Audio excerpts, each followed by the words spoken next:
ছাদ থেকে পড়ে টাঙ্গাইলের মাওলানা ভাসানী বিজ্ঞান ও প্রযুক্তি বিশ্ববিদ্যালয় মনিরুজ্জামান মনির নামে এক শিক্ষার্থীর মৃত্যু হয়েছে।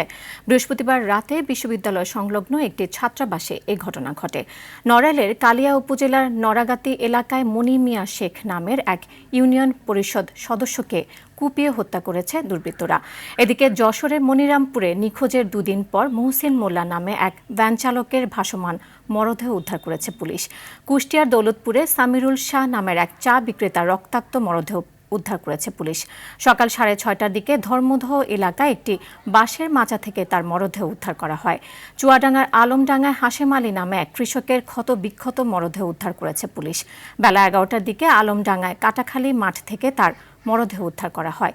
এদিকে পাওনা টাকা চাওয়াকে কেন্দ্র করে যশোরের বাঘারপাড়ায় সজীব হোসেন নামে এক গাড়ি চালককে ছুরিকাঘাতে জখমের ঘটনা ঘটেছে।